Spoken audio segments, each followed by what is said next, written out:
그러나 말씀 은혜 받읍시다. 네, 말씀 은혜 받는 시간 되기를 축복합니다. 우리 한번 따라할까요? 내 아들은 죽었다가 다시 살아났다. This son of mine was dead and is alive again. 내 아들이 죽었다가 다시 살아났다.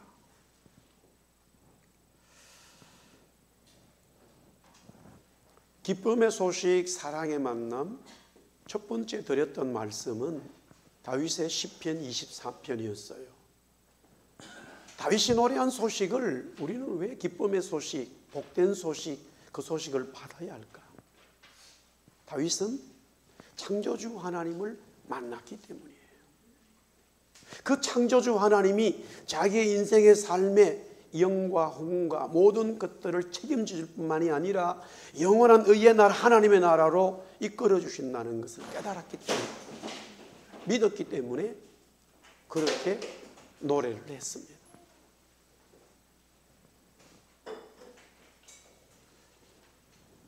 오늘은 두 번째로 누가복음 15장에 나와 있는 내 아들은 죽었다가 다시 살아났다라는 이 예수님의 말씀, 비유의 말씀이죠. 왜 기쁨의 소식, 사랑의 만남일까? 우리가 이 말씀을 읽었습니다마는 15장 오늘 본문의 24절에 내가 잃었다가 다시 얻었다라고 했습니다. 24절과 32절에 또 동일하게 나옵니다. He was lost and is found라고 했어요.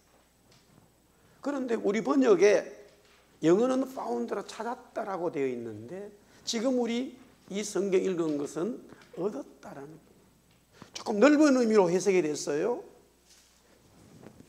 찾았기 때문에 내 것이 되었다. 찾았기 때문에 얻었다. 이런 의미인데 우리말 다른 성경에는 아예 찾았다라고 표현하고 있어요. 얼핏 보면 얻었다와 찾았다는 조금 괴리가 있을 수 있어요. 그러나 본문의 정확한 표현은 아들을 잃었다가 아버지가 다시 아들을 찾았다. 아버지가 잃었다가 아버지가 아들을 찾았다. 둘째 아들을. 그것이 진리입니다. 이 내용이에요. 여기서 제가 여러분들에게 질문을 던집니다. 아버지가 아들을 찾아러 갔습니까? 기다렸습니까?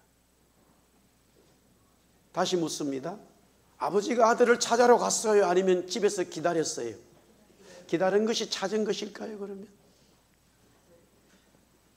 조금의 생각할 겨를이 있습니다. 여유가 있습니다. 뭔가가 해석에 차이가 있습니다.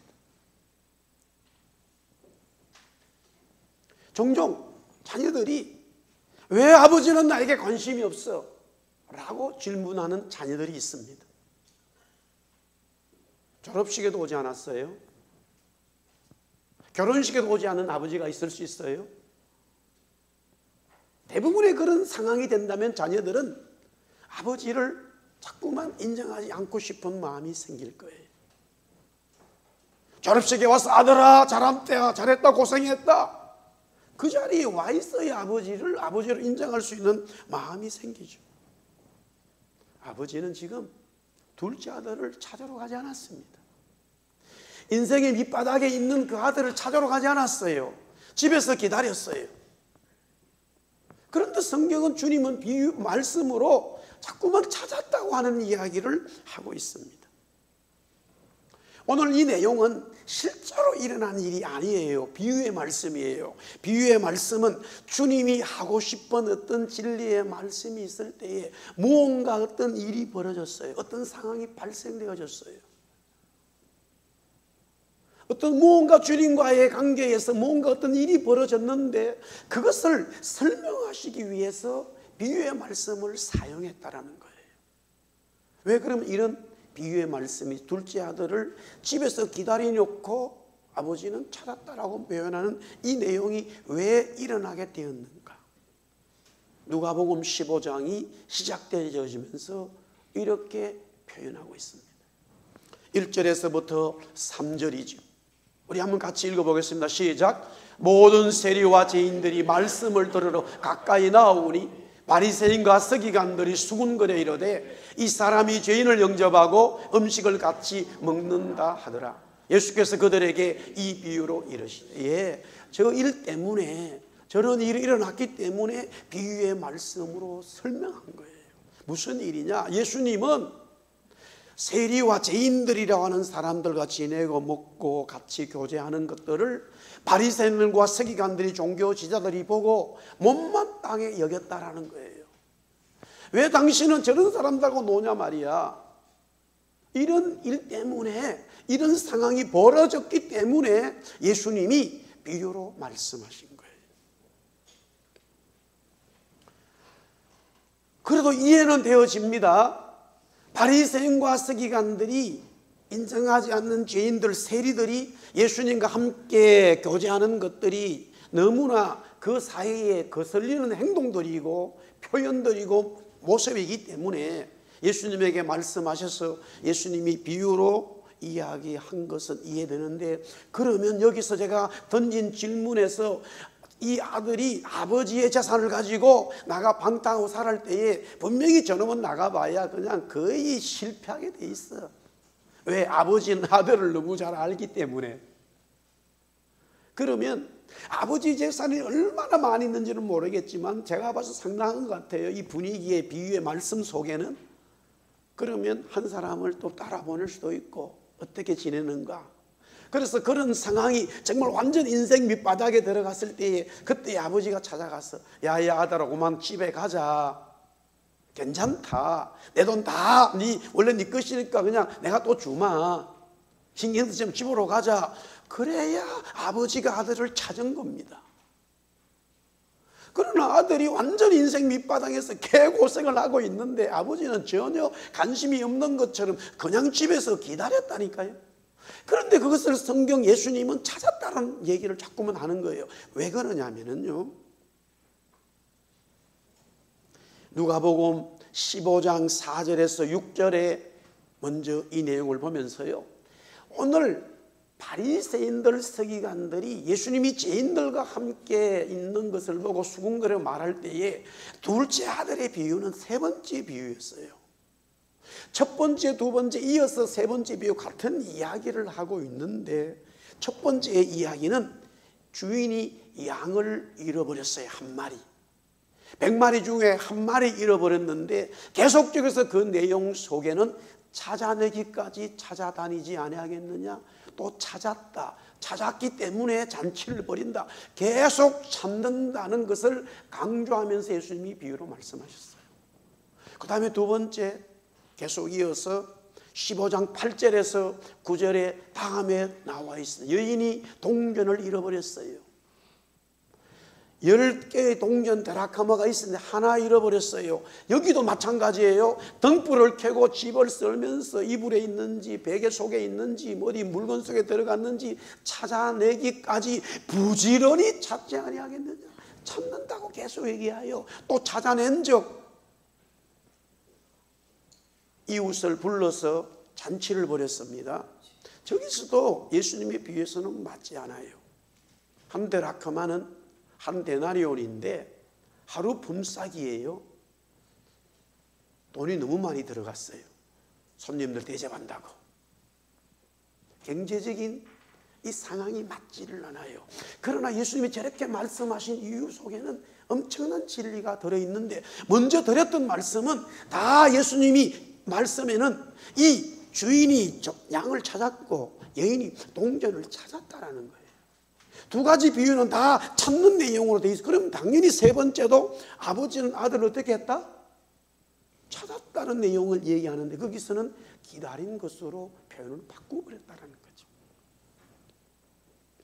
당연히 찾는 거예요. 아버지의 기다림은 아들을 찾는 거예요.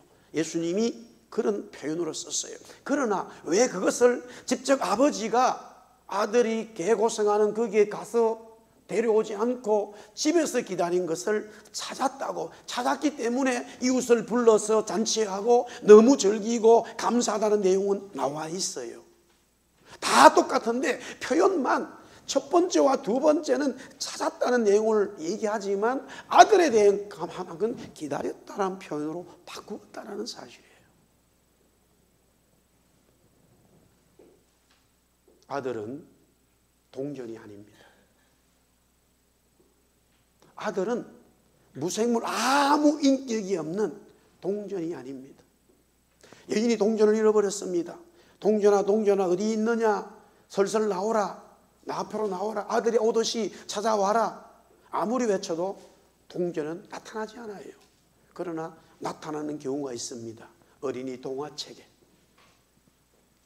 동화책에 보니까 동전이 누워있다 갑자기 서가지고 똘똘똘 굴러가지고 오더라고요. 동화책에서 이야기예요. 그거는 아들은 인격이 있기 때문에 동전은 인격이 없어요. 아예 없어요. 자, 그 다음에 주인이 양 한 마리를 잃어버렸어요. 양은 동물입니다. 물론 살아있어요. 계속 주인이 집에서 99마리를 지키면서 기다리고 있으면 그 양이 뭐 여기저기 헤매다가 결국에는 아이고 내 집으로 가자 하고 왔을 수도 있지만, 거기서는 주인이 99마리를 우리에 두고 한 마리를 찾아러 산으로 들로 헤매서 결국 찾았다라고 하는 표현을 쓰고 있어요.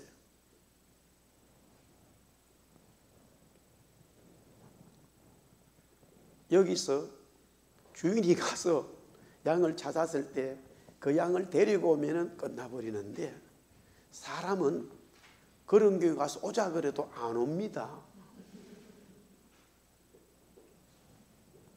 오는 사람은 아주 극소수예요. 그래서 바울이 평생 복음 전하면서 주님이 나에게 자기가 다마스커스로 가던 중에 와서 예유노마 너 잘못됐어 라고 강압적으로 끌고 온 거예요. 그것이 얼마나 큰 은혜인지를 아는데, 사실은요 하나님의 다른 뜻, 가장 중요한 뜻은 인격의 문제였어요. 돌아오더라도, 아버지를 만나더라도 인격이 돌아와야 돌아옴이고, 인격이 찾아져야 내 인격을 찾아야 진짜 찾는 거예요. 우리는 동전이 아니고 동물이 아닙니다. 아버지를 가장 잘 닮은 둘째 아들입니다. 아버지 아들이기 때문에 그 인격을 너무나 잘 알고 있어요. 그것은 창조적으로 하나님이 이 세상을 창조하시고 6일에 사람을 창조하면서 모든 것을 사람에게 맡겼어요.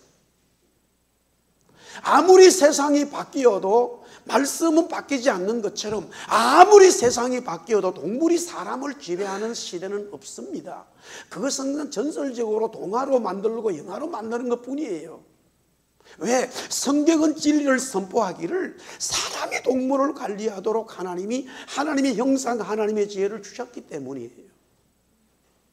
우리가 아버지를 만나고 아버지와 식사하는 것은 단순히 물리적인 것이 아니라 인격이 오가야 된다는 사실이에요.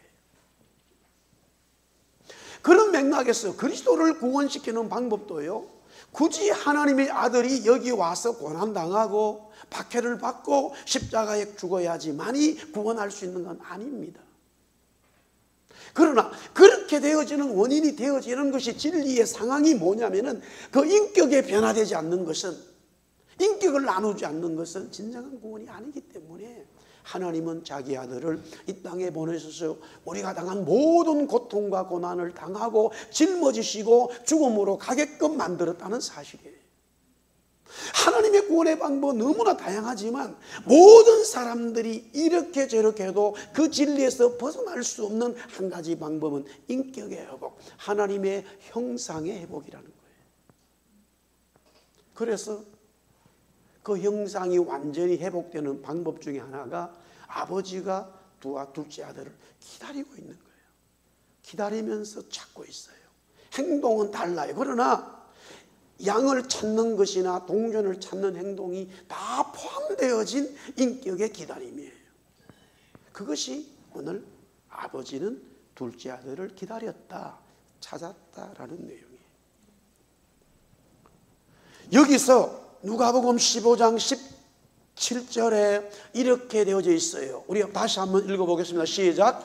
이에 스스로 돌이켜 이르되 내 아버지에게는 양식이 풍족한 품꾼이 얼마나 많은가. 나는 여기서 줄여 죽는구나. 이제서 아들이 자기의 인격을 발견하게 됩니다. 자기의 인격을 발견했다는 것은 내 아버지에게는 양식이 풍족하다. 아버지의 인격도 아버지의 사랑을 깨닫게 된다는 사실이에요.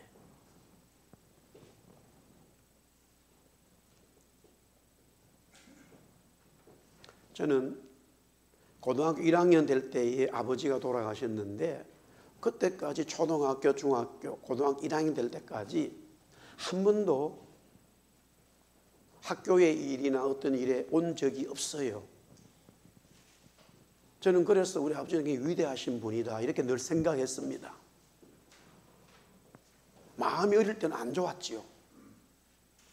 다른 아이들의 아버지는 오셔서 막 졸업식에도 축하도 해주고 빵도 사주고 운동회 때 와가지고 응원도 해주고 오뎅도 사주고 그러는데 한 번도 나타난 적이 없어요.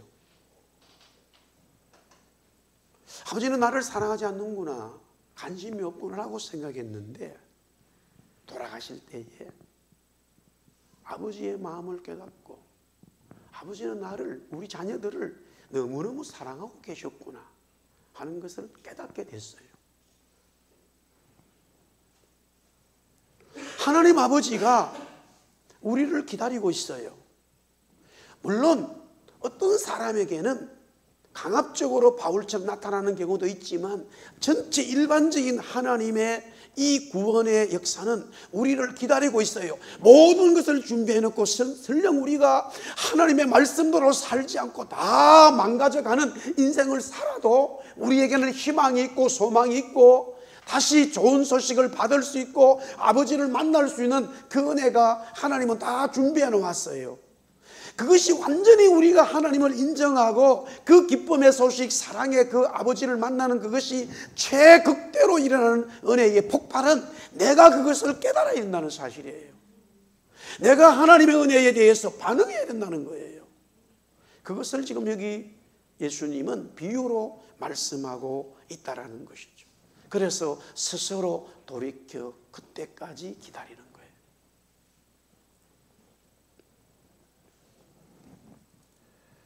기쁨의 소식, 사랑의 만남이 뭐냐 했을 때에 하나님 아버지가 저와 여러분을 기다리고 있다는 소식이 기쁜 소식이고 복음이죠. 이런 기쁜 소식을 알고 깨달아서 하나님 앞에 나아가는 것, 아버지께 나아가는 그것이 바로 가장 위대한 하나님의 사랑의 만남이 이루어지는 것입니다. 하나님 아버지가 우리를 사랑하시어 아들 예수 그리스도를 주셨습니다. 이런 사랑이 세상에 없지요. 너무나 기쁜 소식, 복된 소식입니다.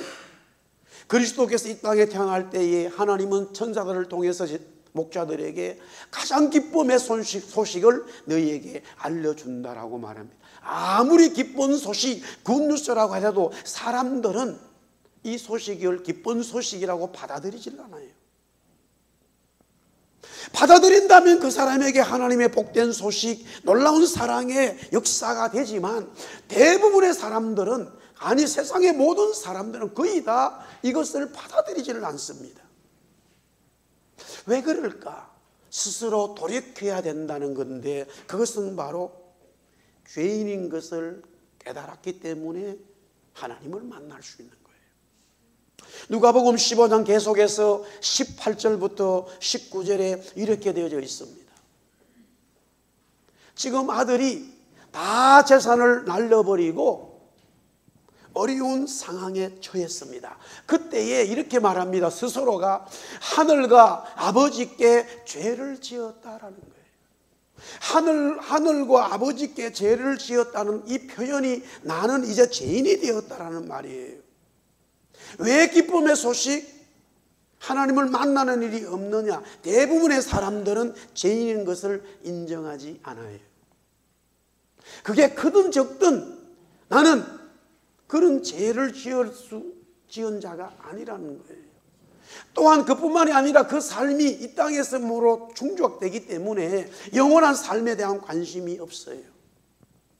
이번에도 한국을 제가 잠깐 갔잖아요. 중국 갔다가 뭐 시간이 없었기 때문에 큰형님을 만났어요. 이미 70이 넘었어요. 은퇴 자금을 일했기 때문에 받으면서 그 지역에 태백에 아파트에 관리를 하는 거예요. 24시간 하루 일하고 24시간 하루 쉬고 돌아가면서 일하는 거예요. 하루 쉴 때는 피곤하기 때문에 어디 별로 갈 일도 없어요. 제가 또 가서 짧은 시간이지만 또 복음을 전했어요. 뭐 동생이 할 일은 복음 전하는 밖에 없잖아요. 그런데 이렇게 말했어요. 사랑하는 동생아, 나는 죄 지은 게 없어. 네 알다시피 내 생활이 아주 단조로워. 24시간 고 아파트 박스에 갇혀 있다가 24시간 쉬는데 너가 영수하고 둘이 그냥 있다가 사람들 만나서 욕하는 것도 없고 비방도 없고 내 생활이 똑같아. 내가 뭐 잘못 있길 교회 가서 내가 엎드려 있냐 말이야. 형제이기 때문에 솔직한 거예요. 대부분의 사람들은 다 동일한 마음을 가지고 있어요. 지금 바리새인과 서기관들은 죄가 없다라는 생각이에요. 자기들의 삶은 의인이라는 거예요. 하나님이 준비해 놓은 기쁨의 소식, 사랑의 만남은요, 내가 하나님 앞에, 말씀 앞에 내 삶 속에서 나는 죄인이구나, 나는 구원을 받아야 되는구나, 영원한 삶에 있어서 나도 구원받아야 그 영생의 은혜가 있구나, 그것이 내 속에서 무언가가 일어나야 가능한 것이지, 배고프고 처절한 인생의 삶 속에 있어도요, 거기 가서 끌고 온들 인정하지 않아요. 우리가 살아가는 삶 속에 이 세상에 얼마나 많이 어려움을 당하는 사람들 많이 있어요. 정말로 먹는 것, 살아가는 것, 재난이 이번에도 보니까 뭐 전 세계에 엄청나게 많더라고요. 그런 일을 당하면서 왜 그들은 하나님을 믿지 않습니까? 왜? 하나님이 가서 찾아주셔도 그들은 이런 진리를 인정하지 않아요. 관심이 없어요. 그래서 하나님이 기다리고 있는 거예요. 스스로 죄 있는 것을 깨닫고 하나님께 나가야 내가 구원을 받는구나 하는 그 아주 희미한 내 마음이 겸손해진 죄인의 마음에 있어야 복음이 확 터진다는 사실이에요. 할렐루야. 바리새인들, 서기관들, 자기들은 의인으로 여겼죠. 그러면서 오늘 예수님의 비유의 말씀에서 첫째 아들의 모습이 그렇게 담겨져 있습니다. 28절에서 30절 한번 볼까요?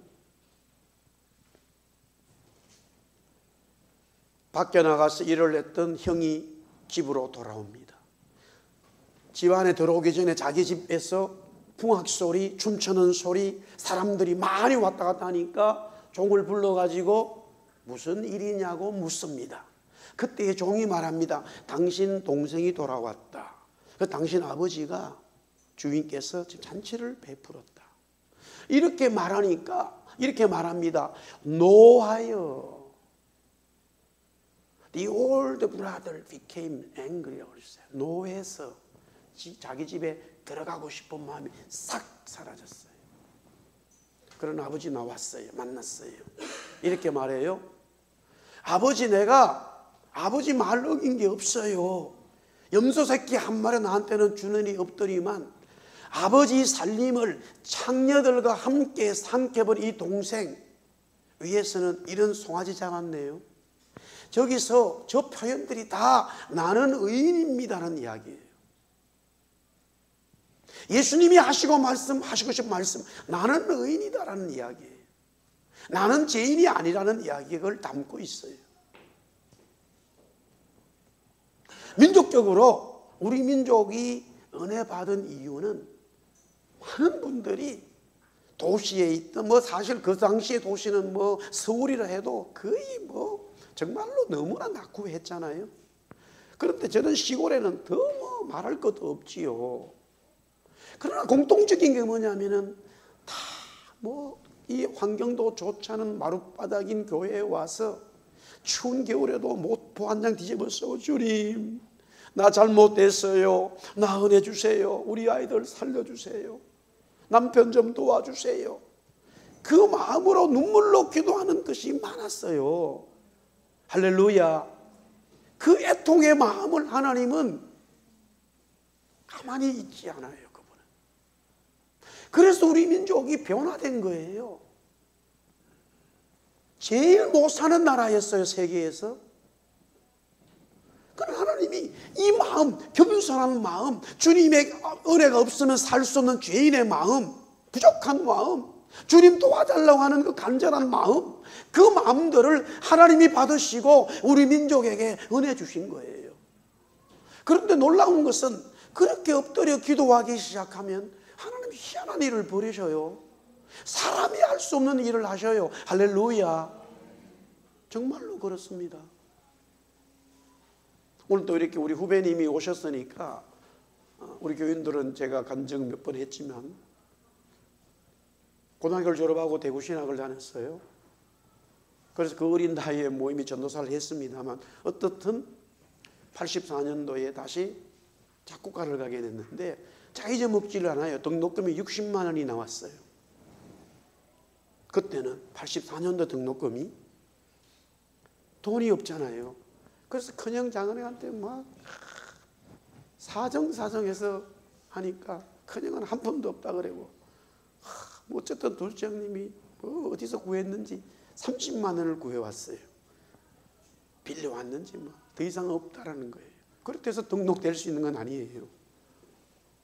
그때서 남의 집에 도둑질 할 수도 없고 강도할 수도 없고 그렇지만 그 등록 기간은 뭐 며칠밖에 되지 않아요. 은행에. 정말로 난감했어요. 아무도 도와주는 사람 없어요. 그리고 그 30만 원을 가지고 대구 와서 일단은 주암산 기도원에 갔습니다. 혼자.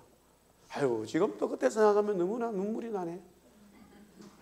혼자 그 소나무 밑에서 30만 원 나눠놓고 주님 30만 원이 모자란다고 이거. 지금 내일 주일 지나면 월요일 날이 마감인데 분명히 하나님 응답하셔서 이런까지 왔는데 지금까지 된 거 보니까 제 일이 아닌데 30만 원 없어요 주님. 그리고 밤새 울고 토요일 날 내려왔어요. 잠깐 그때의 사역을 쉬고 있을 때입니다. 지금도 잊어먹잖아요. 대구 서문교회에 산부 예배를 드리고 내려오는데 한 1,500명의 성도들이 계단 따라서 쭉 내려오는 산부 예배에 어떤 한 분이 제가 나는 뭐 이렇게 예배 드리고 이래 내려오는데 쭉 차더니 말도 하지 않고 그냥 내 주머니에 봉투를 하나 주고 사라졌어요. 순간적으로 돈이 다는 걸 알았는데 손이 벌벌 떨리더라고요. 넣지도 못하고 보지도 못하고 교회를 빠져나와서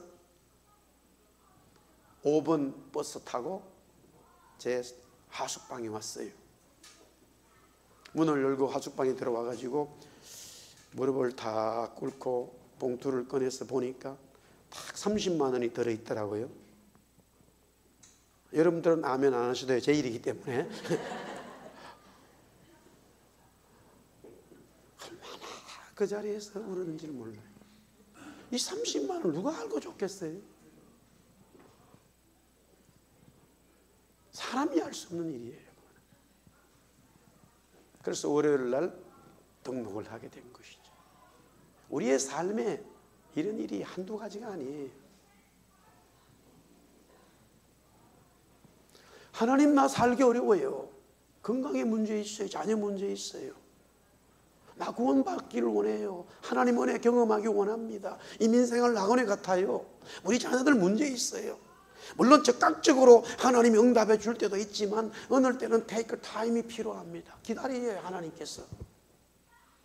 그러나 분명한 것은 내가 하나님의 은혜가 필요하고 우리가 하나님의 은혜가 없으면 살 수 없다는 그 마음 속에 하나님은 역사하셔요. 그러나 그 마음이 없으면 우리는 둘째 아들 동생의 형 같은 마음이에요. 다른 사람을 정죄하게 되고 나는 잘한 사람처럼 인정하게 돼요. 하나님의 은혜는 그 순간에 성령의 은혜는 딱 막혀버려요. 죄인인 것을 깨달을 때에 하나님 역사하시죠. 그래서 아버지가 이런 첫째 아들 맏아들의 행동과 말에 이렇게 말을 하고 있어요. 31절 32절이죠. 너는 항상 나와 함께 있으니 내 것이 다 네 것이고 네 동생은 죽었다가 살아났다. 내가 잃었다가 얻었다. 이렇게 말씀해요. 여러분들 참 놀라운 것은요, 하나님 앞에 나는 의인이라고 생각하고 하나님의 은혜가 필요하지 않는다고 하는 사람들은 엄청난 창조주 역사가 뭔지를 몰라요. 이 성경을 아무리 읽어도 이 성경의 진리가 안 들어와요. 희한한 일이 벌어지는 거예요. 그러나 우리가 하나님의 은혜가 필요하다고 하면은 이 성경의 진리의 말씀이 막 눈물로 다가와요. 할렐루야. 왜? 하나님은 내가 의인이든 내가 죄인이든 관계없이 다 하나님 우리와 항상 함께 있어요. 그러나 그것을 내가 누리지 못한다는 사실이에요. 그 누림은 내가 하나님을 인정했을 때예요. 할렐루야. 여기서 조금 더 이미 말씀을 드렸습니다마는 둘째 아들이 정말로 자기가 죄인인 것을 깨달았다라고 고백했을 때는 14절에서 16절 보면 알 수 있어요.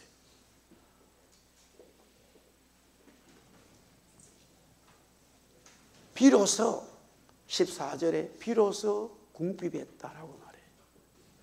비로소 궁핍했다. 여기서 표현이 예수님의 표현이죠.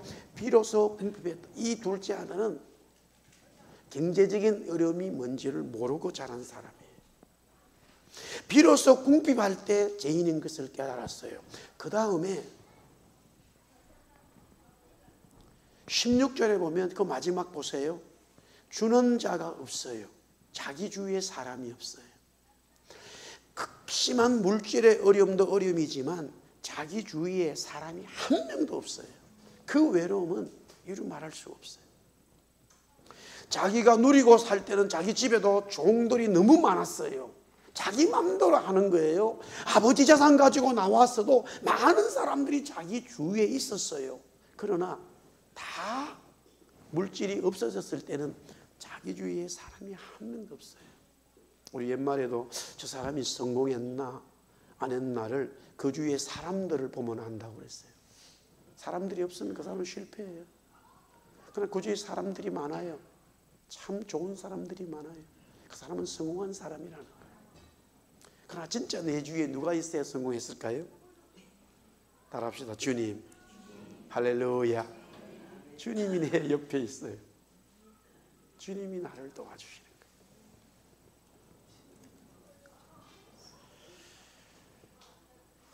거예요. 우리 시간이 좀 가가지고 우리 찬양 하나만 같이 하고 나갑시다. 멀고만 이 세상 길 소망 없는 나 그대에게 방황하고 헤매이며 정처 없이 살아왔네. 의지할 것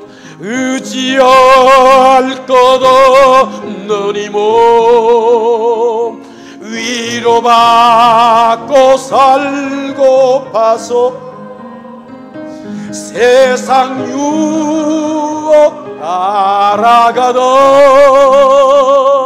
모든 것을 다 잃었네. 무거운지 등에 지고 쉴 곳 없어 외쳐놓고 쓰러지고 넘어져도 위로할 자 내게 없었네. 세상에서 버림받고 아멘 귀한 세월 방탕하다 아버지를 만났을 때 죄인임을 깨달은 눈물로서 회개하고 아버지의 아버지 예쁨의 양이 죄악으로 더럽힌 몸 십자가에 못 박았네. 구원함을 얻은 기쁨, 구원함을 얻은 기쁨, 세상에서 제일이라 이 영광의 길로 락하시. 아멘. 내 주 예수 찬양하세. 기쁨의 소식, 사랑의 만남인 모든 것을 회복하게 되어집니다. 오늘 마지막 성경 누가복음 15장 22절 23절에 이렇게 말합니다. 제일 좋은 옷을 내어주 입히고 손에 가락지 끼우고 발에 신을 신기라. 살찐 송아지 잡아다 잔치를 벌여주는 아버지죠. 주님을 깨닫고 하나님께 나오는 자는 누구든지 다 구원받죠. 이것이 기쁨의 소식이요, 누구든지 주를 부르는 자는 구원을 얻는다. 누구든지 주님께 나오는 자는 회복이 된다. 최고의 기쁜 소식, 하나님 만나는 사랑이죠. 예수 그리스도를 만나죠. 주님은 우리의 더러운 옷을 벗겨주시고 구원의 옷, 깨끗한 옷, 세마포 옷을 입혀주시고 너는 나의 신부라고 하시면서 반지를 끼워주시고 영원한 혼인잔치에 우리를 초대해 주시죠. 그 은혜가 저와 여러분 속에 구원의 은혜가 넘쳐나는 한 주가 되기를 주의 이름으로 축복합니다. 할렐루야. 우리 다 일어나서 마지막 찬송 같이 하겠습니다. 525장입니다.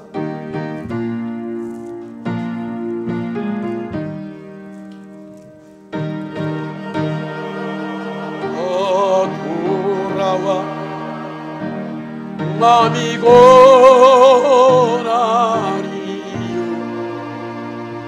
길이 참 어둡고 매우 험하니 집을 나간자요 어서와 어서와 돌아와. 아멘 아멘.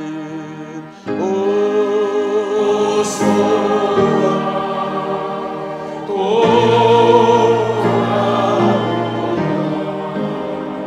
돌아와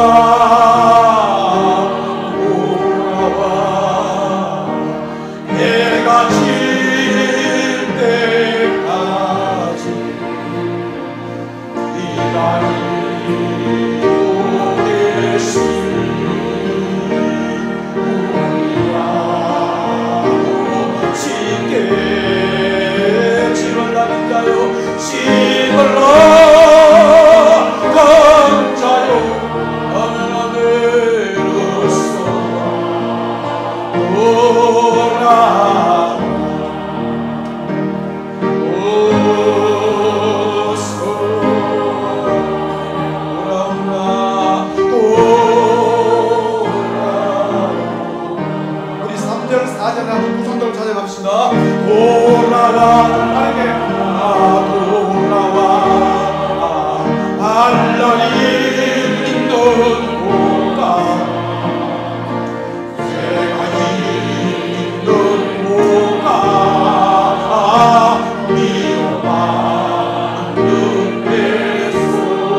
돌아와